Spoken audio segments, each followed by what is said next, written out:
Tens of thousands joined a pro-democracy march on July 1 on the anniversary of Hong Kong's handover to China, in what organizers described as an opportunity to work out the movement's next step as momentum wanes.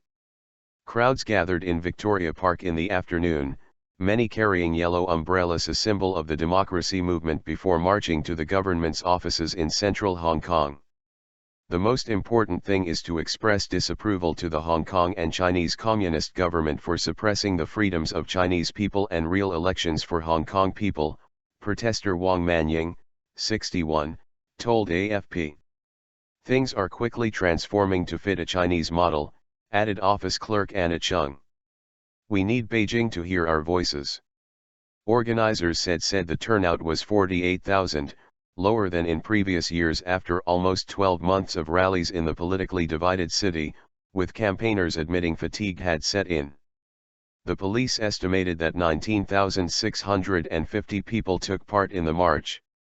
Last year's march saw huge crowds gather as discontent surged over restrictions by Beijing on how Hong Kong chooses its next leader, and organizers said a record 510,000 attended. The government's plan to allow the public to vote for the city's chief executive for the first time in 2017 was derided as fake democracy by the opposition, as it stuck to Beijing's ruling that candidates must be vetted by a loyalist committee. That ruling sparked mass street rallies for more than 2 months at the end of last year, and the bill was finally voted down by pro-democracy lawmakers last month. Momentum has slowed down after the veto over political reform, said Johnson Yeung of the Civil Human Rights Front, the march organizers, but he insisted turnout numbers this year were not important. Instead, the march was a chance to reshape the message of the democracy movement, he said, which has splintered since the end of the mass street rallies in December. Right now people are asking what next, after the veto.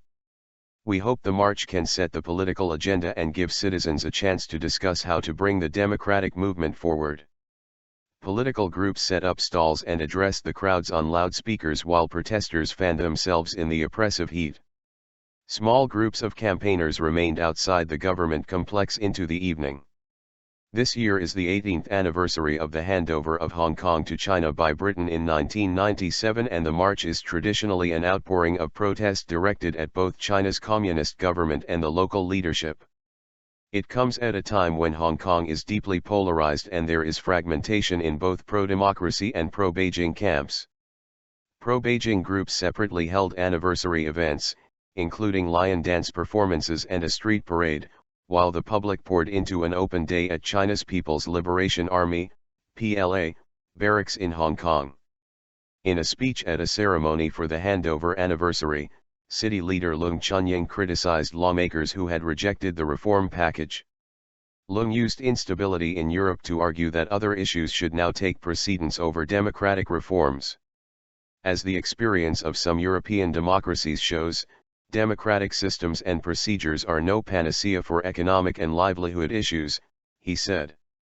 A small group of protesters near the ceremony carried a cardboard coffin marked Grave of Hong Kong, date of death, 1997, and burned a portrait of Leung. One was arrested for burning a Hong Kong flag, police said, but was later released on bail. The democracy camp has struggled to stay united since last year's rallies failed to win concessions on the reform package. Some support a newly emerging localist stance that semi-autonomous Hong Kong should seek increasing independence from Beijing, rather than campaigning for democracy in China. The pro-establishment side was also left in disarray after a chaotic vote on the election package, which saw the majority of the lawmakers supposed to back the bill staging a mistimed walkout. But although some young campaigners have distanced themselves from mainstream pro-democracy gatherings, others said Wednesday that it was still important to march. We have to express these ideas, Andy Fung, 17, told AFP. It's like the man who stood in front of the tank during the June 4 Tiananmen Square crackdown. It's not because he was not afraid to die. He wanted to show that our thoughts cannot be controlled.